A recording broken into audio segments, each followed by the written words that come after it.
John Feffer is the Director of Foreign Policy and Focus at the Institute for Policy Studies. He is the author of numerous books, including North Korea, South Korea, U.S. Policy in the Korean Peninsula. We will be talking about North Korea, President Trump, and the geopolitics of crazy. Welcome aboard the Geopolitics and Empire ship, Mr. Feffer. Thanks for having me aboard. You just released a great 2-minute video via the Institute for Policy Studies on YouTube, which summarizes in a nutshell the current Korean crisis. You've described it in previous articles as the geopolitics of crazy. One thing that bothers me are some of the one-sided views on this situation coming from Westerners who have never been to North Korea and shoulder all the blame on the Korean regime, when I think a large part of the blame can be placed also on US policy. You have visited North Korea, and in fact, I'm considering it myself. To start us off, could you tell us about your visits there in the 1990s and the 2000s, and what was it like being on the ground? Sure. So I went there as a representative of an American organization, the American Friends Service Committee, Quaker organization. And AFSC runs several projects inside North Korea, primarily agricultural projects, helping agricultural helping farms, and went there to see what other kind of exchanges we could set up with North Korea.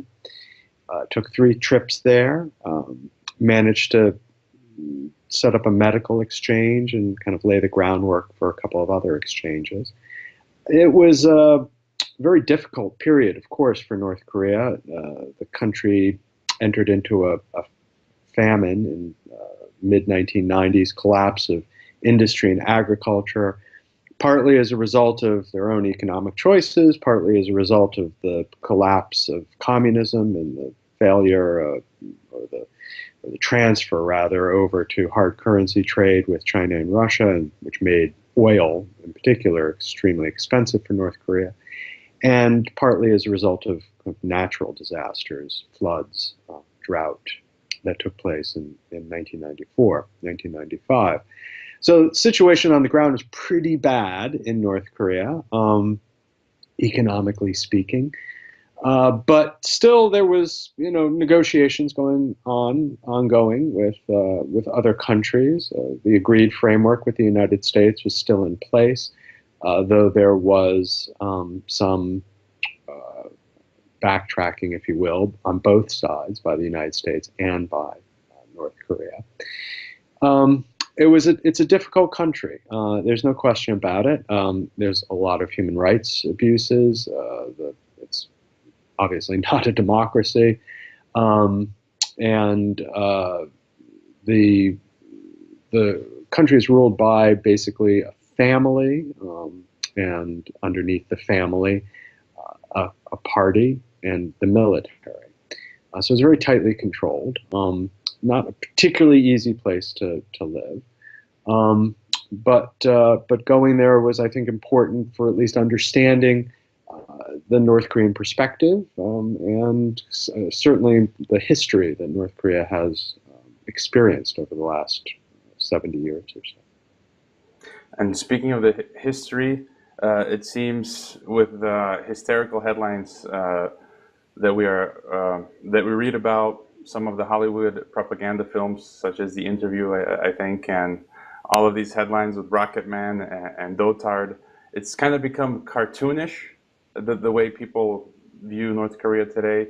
But we can't really begin discussing it until we discuss the Forgotten War in 1950. Could you briefly set a little bit of the historical context, which we would need to know to understand the current conflict? Sure. So, of course, Korea is divided at the end of World War II in 1945, basically into a U.S. sphere and a Soviet sphere. And the Soviet troops come in. Previously, I should say that Korea had been colonized by Japan since 1905, 1910. So both the United States and the Soviet Union are replacing a Japanese colonial regime. The Soviet troops come in. They bring with them Kim Il-sung, who had been an anti-Japanese guerrilla fighter and had spent most of World War II in the Soviet Union. And he becomes at a quite early age the leader of the country. In the South, the United States basically backs Syngman Rhee, who had also been in exile during the war. So you have this kind of setup of a North that's basically communist and the South basically capitalist. The two sides are not particularly happy with one another. There is, of course, talk of a reunification of the peninsula. The North would like to do it under its own auspices, the South under its own auspices. There are clashes along the border that take place between 1945 and 1950, as well as the suppression of a variety of rebellions, including most famously in Jeju Island in 1948. So there's clearly a great deal of sympathy for, shall we say, either communism or a kind of nationalism in the South. And there's sympathy for capitalism in the North, but most of those people are kicked out of the country. So this is the stage that's set up by 1950, when the North, under Kim Il-sung, decides finally, after getting Soviet backing for what Stalin had previously thought was a lousy idea, invades the South, initially has some actually tremendous success pushing the South Korean army and later the United States and others under a UN flag all the way down to what was called the Pusan perimeter around the southern city of Pusan. MacArthur intervenes in the famous Incheon landing further up the peninsula, pushes North Korea all the way back up, or North Korean military rather, all the way up to the north to a very small portion near the Chinese border, at which point Chinese volunteers enter the war, about 1 million Chinese volunteers, push U.S. Army all the way back down, and eventually, for the last 2 years of the war, it's basically a fight over a small amount of territory near that same divided border. The United States bombs North Korea to rubble, basically. And it's a terrible conflict in terms of the amount of civilian loss as well as the devastation of especially North Korea. Armistice signed in 1953. There's no official peace treaty, so the war doesn't officially end, and a kind of frozen conflict settles upon the peninsula after 1953 that lasts basically until today. Now, there are numerous chess pieces on the Korean game board, so to speak. We've got the unfinished World War II history, as you've just mentioned.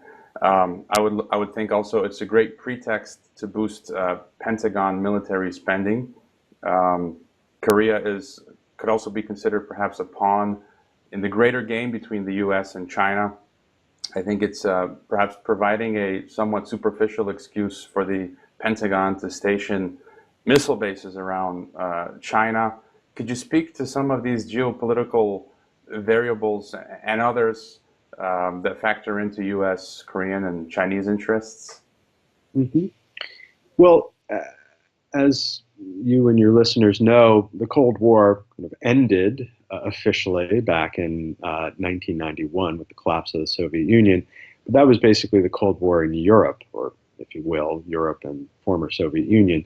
But the Cold War really hasn't ended in East Asia, Northeast Asia.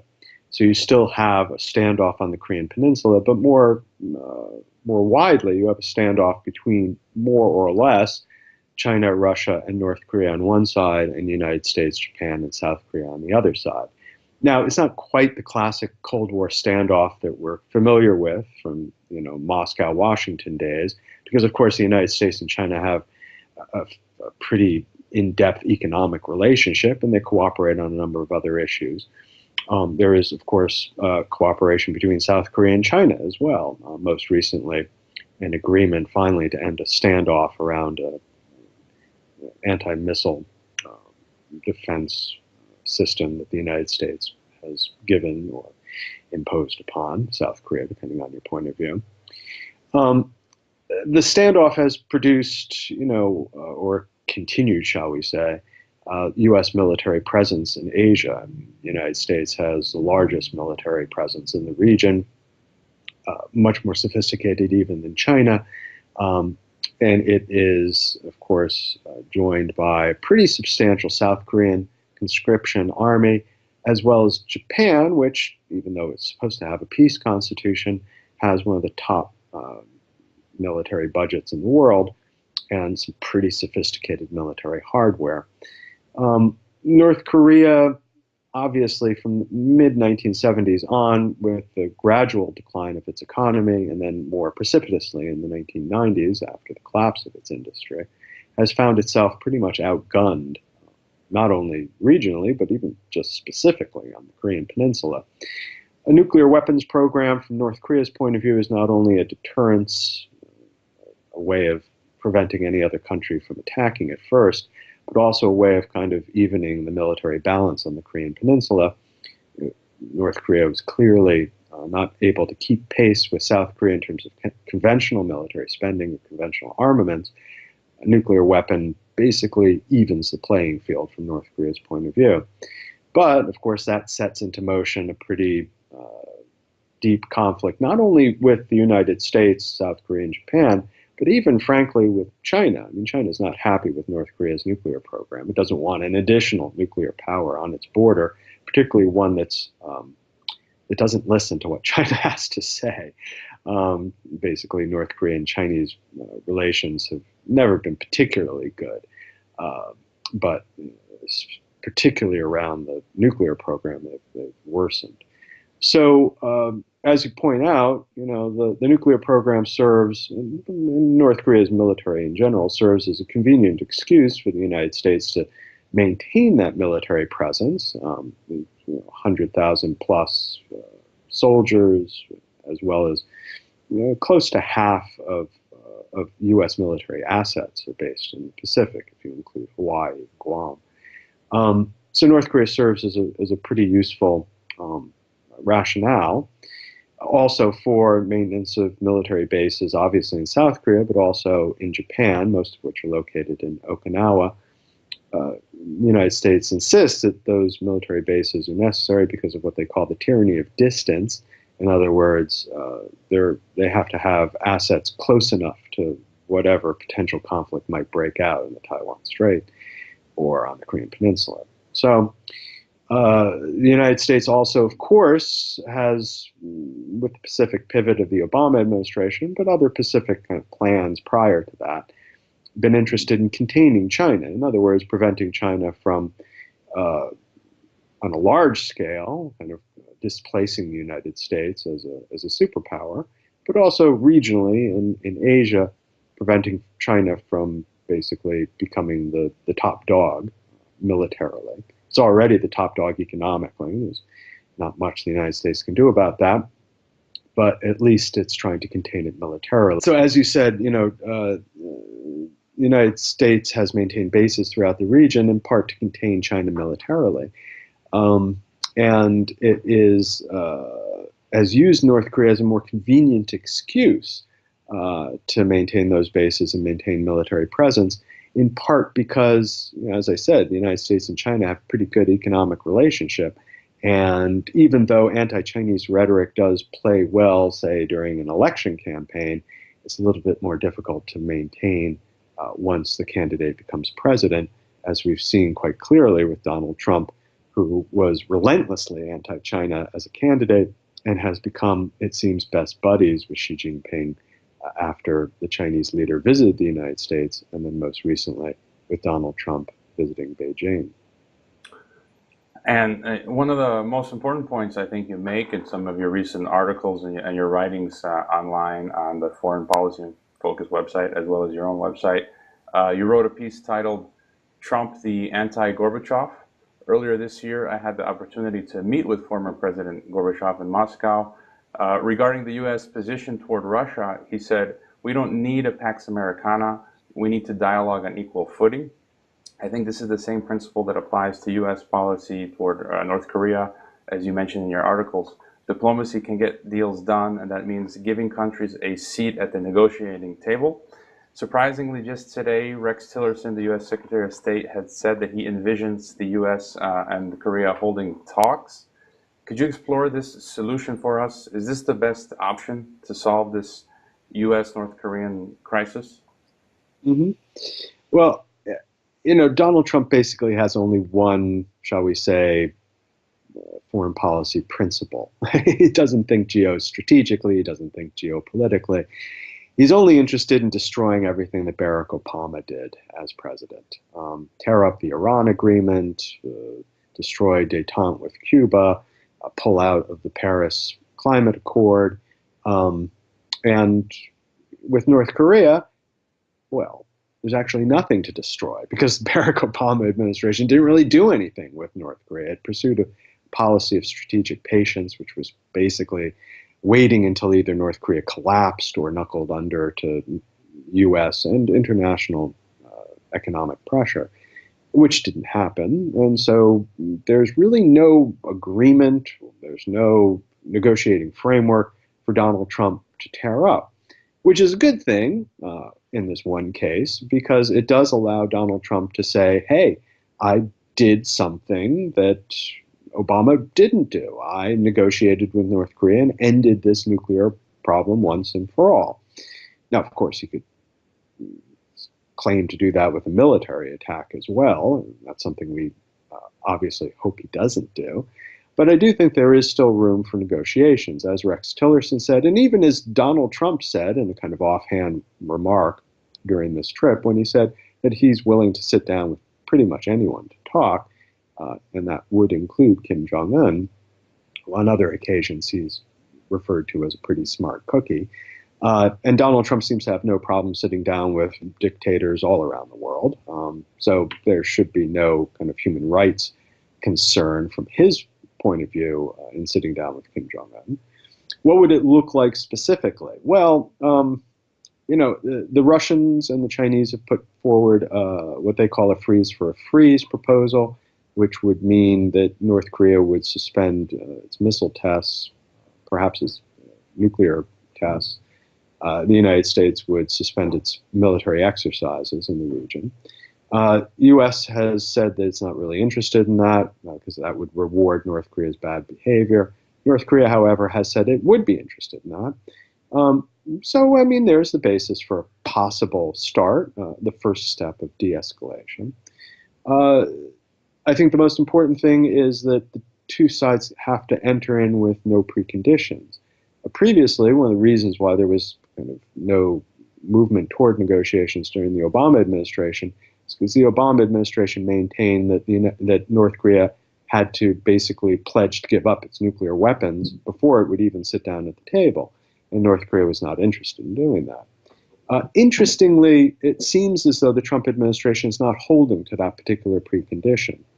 So I think there is, in other words, room for especially just the two leaders to sit down and kind of have a, if you will, a Reykjavik experience. That was when Gorbachev and Reagan went off for a walk in the woods in Iceland back in the 80s, and Reagan proposed getting rid of all nuclear weapons, which was a big surprise. Surprised Gorbachev, surprised Reagan's own advisors. But there was a kind of a chemistry, if you will, between those two leaders. One could imagine a kind of chemistry between Donald Trump and Kim Jong-un. They share some similarities in terms of their the fact that they're really not kind of born politicians, but they are born to the elite. They are, I think, both kind of willing to take unusual positions. They have a certain flexibility as authoritarian type leaders. So they could have a kind of meeting of minds, if you will, if they sat down and kind of work out a trade that would basically have North Korea commit at first to freezing its nuclear program, possibly even rolling it back, the United States beginning to roll back economic sanctions and holding out the offer of access to the global economy to North Korea, as well as, and this is something that North Korea is, I think, very interested in, the recognition of North Korea as a sovereign state. The United States, Japan, South Korea don't actually recognize North Korea diplomatically, even though North Korea does sit in the UN, obviously. Um, so that's something that North Korea really wants. It wants to be have a seat at the table politically as well as economically. And just to be safe, we could throw Dennis Rodman into the mix. Well, so that was the one kind of point of access during the Obama administration, was Dennis Rodman, going to Pyongyang. And, I would say that basically Donald Trump is the Dennis Rodman of politics. I mean, here's a guy who is not buttoned down in any respect, and is pretty freewheeling in his political style. Um, so, again, it's conceivable that Kim Jong Un would find a kindred spirit in Donald Trump, just as he did with Dennis Rodman. And briefly, what of the worst case scenario? As you mentioned, China and North Korea's behavior is irrational. If North Korea does something irrational and stupid, such as start a war, China said they wouldn't back Korea. However, China has stated they would defend Korea if the U.S. initiates another, I would say, illegal preemptive war. North Korea and Iran seem to be an entirely different ball game than, say, Iraq, Afghanistan, Syria, or Libya. And it seems that any action that would happen could possibly lead to a third world war. And it seems that both Rocket Man and Dotard are summoning the ghost of President Nixon and his madman theory. What are your thoughts on the worst case scenario and the possibility of a greater war?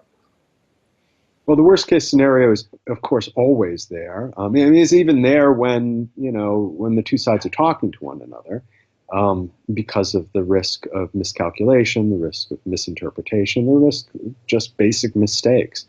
Um, North Korea, I think, recognizes that any kind of attack it would launch against South Korea, against the United States or Japan, would be literally suicidal.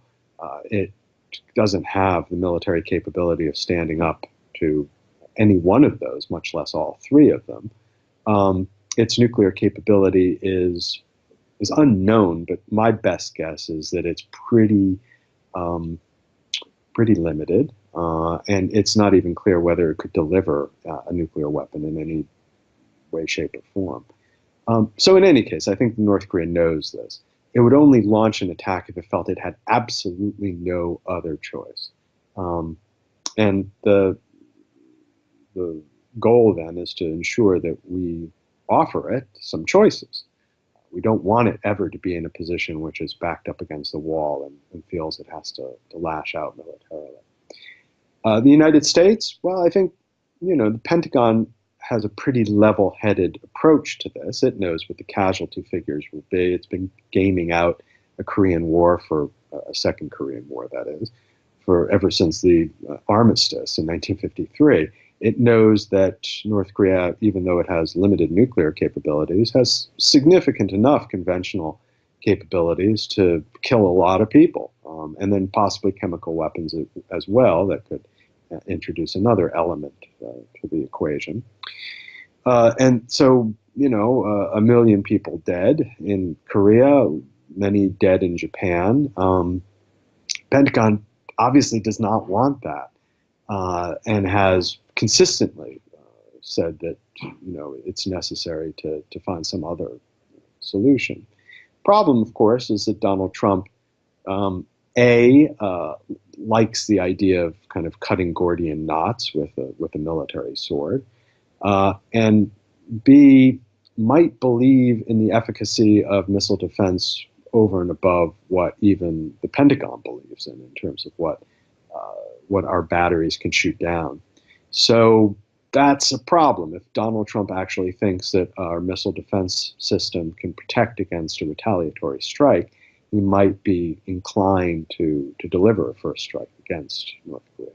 So that's basically the worst case scenario. And as you said, it has the risk of escalating if the United States strikes first and China comes in on North Korea's side. Okay, and is there anything perhaps that I've missed, or do you have any final thought or comment to leave us with regarding North Korea, Trump, and the geopolitics of crazy?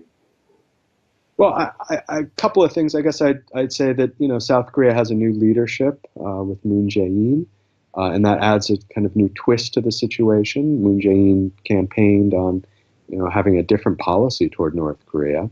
He hasn't been able to implement that, obviously, because of the current circumstances, but he's still interested in doing that, and I think that is very different from the last 10 years of conservative rule in South Korea, which provided a kind of check on any U.S. efforts to reach out to North Korea. So that's a positive thing. And then I would say that North Korea, it's important to recognize that the country is changing, even if the leadership isn't exactly changing, even though the political structures remain pretty much intact. But economically, the country has been changing on the ground as a result of market influences. And that's important to consider because there's somehow an expectation that if we reach out to North Korea and we negotiate with North Korea and we get an agreement with North Korea, we're basically preserving that regime in aspect without recognizing that the country is changing and that any kind of engagement with the country will potentially accelerate that change to the benefit, I think, of the people in that country. So that's a positive that should be entered into the equation. All right, some good news there. Your websites are johnfeffer.com and fpif.org. You have numerous books available on Amazon and elsewhere. You're also on Twitter. How can people best follow and support your work?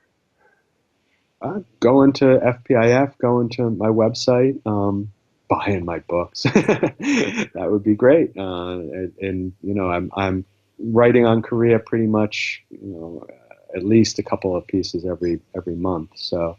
And they can find that when I have the time to update my website at my website at johnfeffer.com. Okay, well, thank you, Mr. Feffer. I still have not learned to love the bomb, but let's hope diplomacy wins in the end. Sounds good. Thanks for having me on your show.